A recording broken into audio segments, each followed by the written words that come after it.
Hello, and welcome to CCMS Student News. My name is Jack Schultz. And I'm Ezra Gonzalez. For the last 2 months, students have been working hard to bring you the news on our website. But now, today, we are proud to present our first ever broadcast live from room 201. For the rest of the year, we have plenty of good stuff to bring you each month. And make sure to visit our page at ccmsnews.weebly.com. Anyway, let's meet them.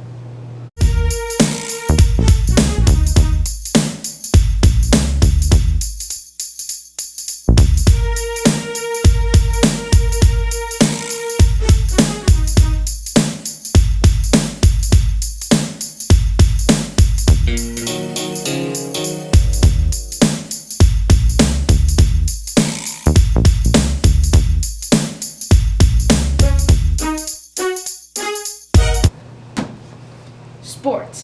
Greetings, fellow students of CCMS. I'm Maggie Montel. And I'm Leah Berube here with you in your latest CCMS sports updates. This past week, both boys and girls basketball teams faced Westerly Middle School. The girls had a solid win with a score of 48-25. The boys lost by 3 with a final score of 54-51. Today, Thursday, January 14th, both teams play against EWG as the girls continue their undefeated season of 8-0 and boys 4-4. Last Thursday, the Cougars faced their rivals, Pier Middle School in Narragansett. The girls crushed Narragansett 58-27, a big difference from their first game of 25-21.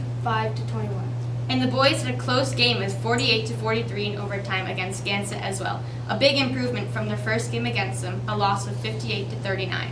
The boys wrestling team has had lots of tough competition this season, but they had a highlight win against Kickapoo Middle School, 54-38. Take that, Mr. Vance. The boys wrestling team has an upcoming round-robin tournament this Saturday, January 16th at Narragansett. Good luck, boys. I'm Leah Berube, and we hope you enjoyed this brief sports update. See y'all next week. And I'm Maggie Montel. Just remember to keep it classy, Curtis Corner. Today in history. Great game out there. Well played. Likewise. Hello, beloved CCMS News fans, and welcome to this month's segment of Today in History. Every month we will be bringing you a random fact from history that occurred on this day. What up, tennis players?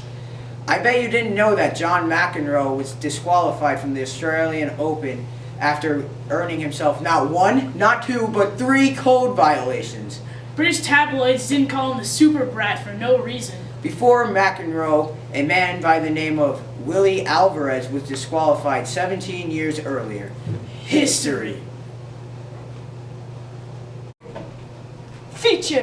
Hi, I'm Fiona Mitchell. And I'm Caroline Johnson, and we're bringing you feature and news updates. In honor of MLK Junior Day, the theme of the month is social justice. Here are some words that came to mind when we first heard social justice. Feminism, rights, fairness, anti-racial equality, Peace, anti-bullying, freedom, and acceptance. So what comes to mind when you hear social justice? Our artists of the month are Allison Jancarelli and Joe Green. They are both 8th graders. Good job. Your art is really amazing. Hey Caroline, have you seen all those purple t-shirts? Yeah, what are those about? They're for Keep Smiling for Abby. To learn more about the cause, check out the front page of our featured story. I definitely will. That's all for today on Feature Things. And now for weather. You know, the average temperature in January is 30 degrees Fahrenheit. Last week, I was at the beach. Thanks, El Nino, messing with our temperatures and all that. I mean, who gave you the right? And this is the weather in Nicaragua, because you definitely need to know that. Just like you definitely need to know those math problems. In all seriousness, what even is this weather? It went from 60 degrees on Christmas to like 16 degrees in the middle of January. Like, what even? Interview. So this is my guest, Mr. Borden, today. Today we are discussing his State of the Union visit to our nation's capital. So Mr. Borden, for those of us who don't know, what is the State of the Union exactly? Well, the State of the Union, per the U.S. Constitution, Article 2, Section 3, requires the President to address Congress in a joint session, so that's the senators and the congressmen, once per year and update them on the State of the Union, or what is going on in our country, and kind of elaborate on his vision for the upcoming year. This was an interesting trip because it's President Obama's last State of the Union as his last year in office, so he kind of used it as an opportunity to reflect on his 8 years in office and talk about just how much the country's changed since he took office in 2008.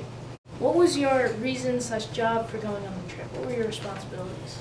Well, I would say my responsibilities, first and foremost, the backstory. I had the opportunity to do some work with Senator Jack Reed and Senator Sheldon Whitehouse from Rhode Island over the past year on student loan reform and making college more affordable. So that was a topic that the president had looked to speak on during the State of the Union, so they invited me down as a guest to speak with some other senators who were interested in that topic.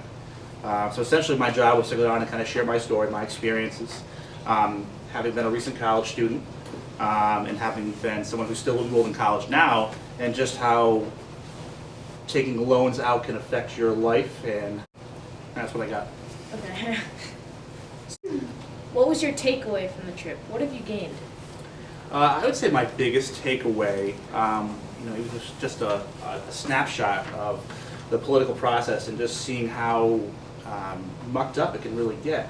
What I really took away was that just because something's a good idea and seems like the right thing to do, like making college more affordable for Americans, doesn't mean that it's going to happen or even happen right away. So that was definitely my biggest takeaway. Why were you selected exactly? Well, as I mentioned, I'm a recent college graduate. I finished my undergraduate degree in 2012 and have been going to college for consecutive, come up to 8 consecutive years now. So I had to take out student loans to go to college, even as an undergraduate. It was something that I had to do in order to achieve my dream of becoming a teacher. So as someone who likes to voice his opinion to our congressmen, they hear from me pretty frequently on some of my frustrations around student loans and making college more affordable. I know, particularly with folks who are in my generation, it's something that affects all of us. So having been a vocal advocate for that, they decided to invite me down. That's great. How did you view the whole experience? Overall it was a very humbling and positive experience. I spent the first part of my few hours on Capitol Hill just kind of in awe, and taking things in that I normally would only see in books and seeing people that I would normally only see on TV. But overall, just a very, very humbling experience. Would you be interested in doing it again? Well, it's one of those things I never really thought I would do. It was never on my bucket list to attend the State of the Union. I was a little surprised when I got the phone call. It's not really one of those things you can plan for or even work towards. But if the phone rang again, I think I'd have to answer it. Have your view changed on anything after this new experience? Well, I think I'd just like to reiterate what I said before just about the political process itself, and just because something seems like a good idea doesn't mean it happens. And it was really interesting to see some of the back workings of that, and some of the things that go on behind the scenes to make things happen for them, to create laws that affect us every single day. Were you able to explore DC and experience our nation's capital? I actually had a unique private tour of the Capitol building. When I was walking into the building, I was talking with some of the staffers, the senator himself, and they were saying, after the speech is over, you'll just follow the crowd, you'll find your way out. Well, no one directs you. So I had a unique experience of being lost in the Capitol building for over an hour, with, I'm sure, 85 Secret Service agents watching me on cameras, but nobody thought they should help me. So it was an interesting private tour. I took a little trolley back and forth between the buildings and showed myself around, and it was really interesting to walk around and kind of start to panic a little bit. Yeah. I'm not really supposed to be here, and then you'd look up and you'd see, oh, that's Speaker Ryan's office. That's kind of cool. So I just kind of went with it. So that was a really great experience, and I had the opportunity to take in some of the Smithsonian's, while I was down there. So overall, it was a very, very good trip. Were you able to meet the president? Only in my own mind. I threw him a wave when he walked in. I like to think that he waved to me, but like I said, just in my own mind. Well, it seems like you had a great experience. Congratulations on everything. And make sure to stay tuned to CCMS News for even more fun articles. Thanks for having me. Opinion. Hello, Moore Brennan and Andrea Canary reporting here to you from room 201. Today we're going to be talking about the location of the upcoming dance. Gym? Or cafeteria. We took a tally from some nearby classmates.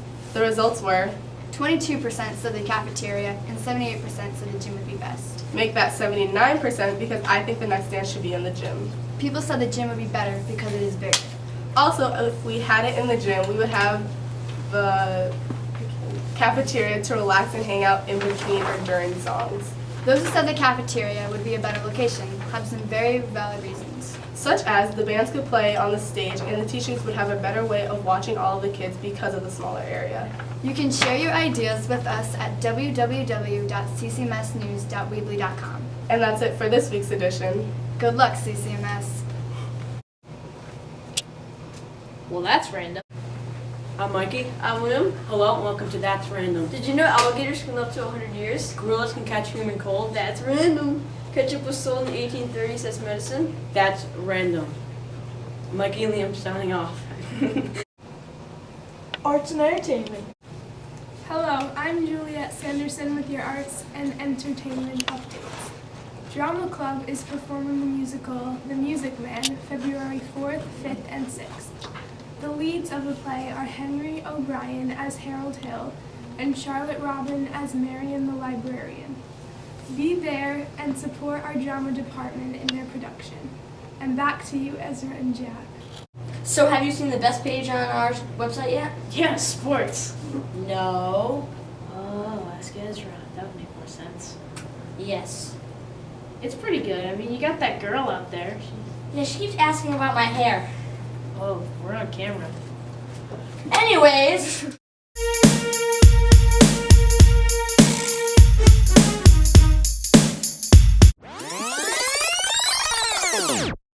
Today, Thursday, January 14th, both teams play against Exeter Gress-Lineage, and the girls continue their undefeated season of 8-0 and the boys 4-4. Last Thursday, the Cougars faced their rivals, Pier Middle School in Narragansett. Hey, great game out there. Yeah, you played great. You did. Hello and welcome to CCMS Student News. My name's Jack Schultz, and we hope to bring you the best stories in the school. And I'm Ezra House. So, I guess that's all we have to say. The past few months, students have been working tirelessly to bring you the best stories that go on. Let's meet them. Meet 'em right. Hello and welcome to CCMS Student News. My name's Jack Schultz, and we hope to bring you the best news in this school. But I'm Ezra House. You introed in before I No, that's fine.